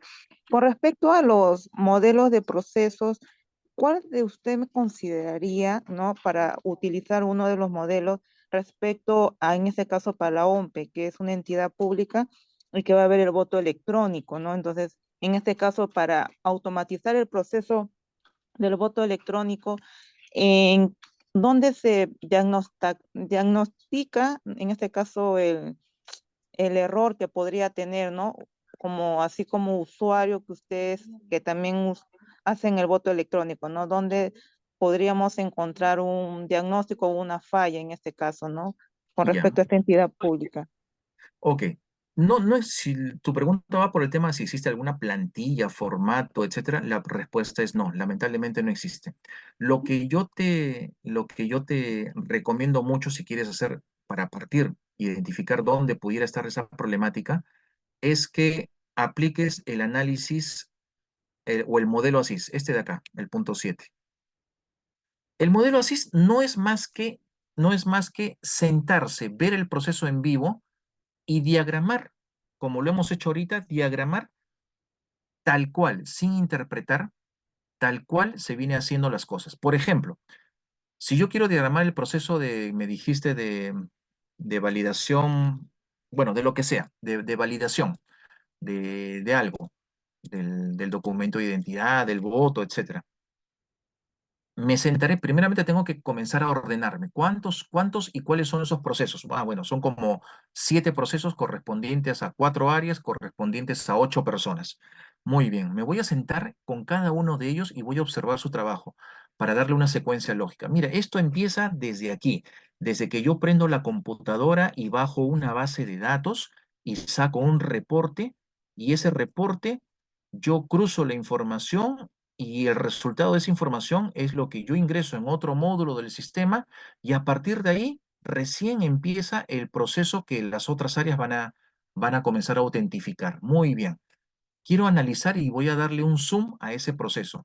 Resulta que la gran problemática, por ejemplo, en este ejemplo, es que este señor, al momento que baja esa información, lo hace en un formato de Excel, y el señor, entre que no domina el Excel y tampoco tiene mucho cuidado, hay un traslape de información con un margen de error que generalmente obliga a ciertos reprocesos.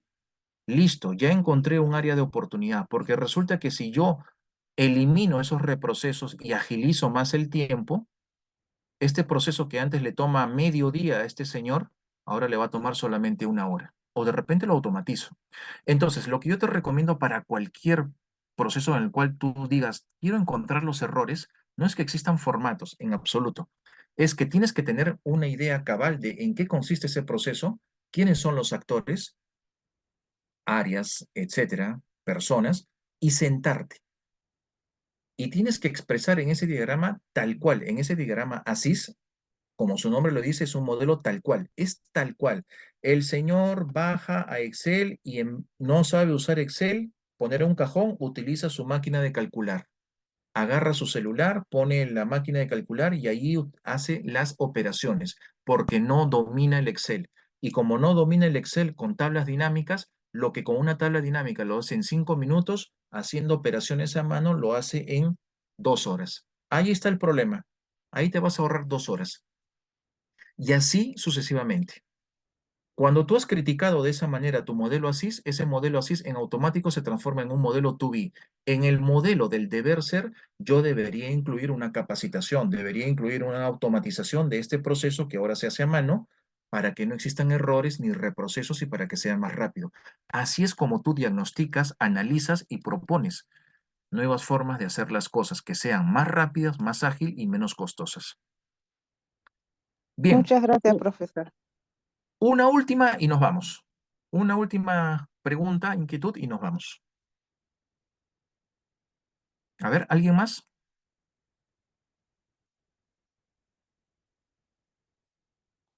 ¿Alguien más que quiera intervenir? Y ya con eso cerramos.